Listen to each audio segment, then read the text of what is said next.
to date this guy I met at work. We exchanged numbers, and after I left the job, we started talking. This man was the epitome of I don't have time, which made it impossible to feel like he really liked me. He'd always say he wanted to see me, but his actions never matched his words. Weekends would go by, and I wouldn't hear from him.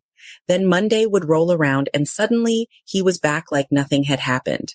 At first, I thought maybe he was just busy, but let's be real. If someone wants to spend time with you, they'll make the time. I spent years in that off and on cycle. We dated other people, broke up, circled back, and it was always the same thing. He wasn't making time for me, but I kept hoping things would change. If you're with someone who isn't giving you quality time, who isn't making an effort to be with you, let me tell you, this person doesn't care for you in the way that you need.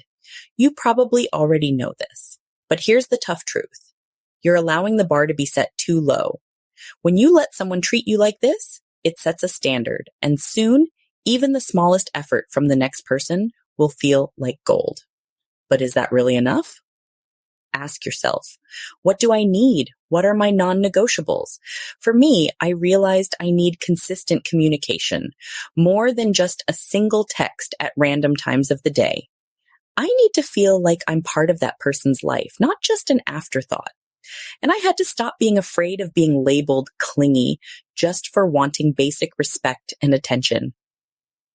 We all have different needs, but whatever those are for you, you have to be clear about them.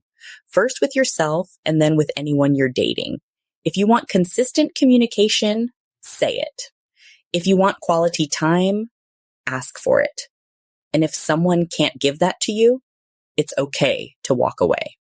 When I finally let go of that situation, it was liberating. It was like a weight had been lifted off my shoulders. Yes, it's lonely sometimes, but the peace of mind, that's worth more than any relationship where I was questioning my worth. I go to bed now, knowing I'm not waiting for a text. I'm not checking my phone. I'm not wondering why someone isn't prioritizing me. And let me tell you, that peace is priceless.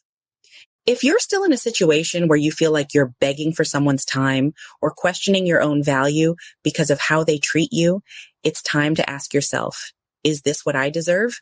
The answer, if you're being honest with yourself, is probably no. So write it down. Write down what a loving, fulfilling relationship looks like to you. And then don't settle for less. Because when you stop settling, when you start setting boundaries and walking away from people who don't respect them, the right person will come along and they'll know exactly how to treat you. Let me know in the comments. Have you ever ignored red flags, hoping things would change? How did that work out for you? Your situation and advice might help someone else, so let's talk about it. You text me when I do. You call me when I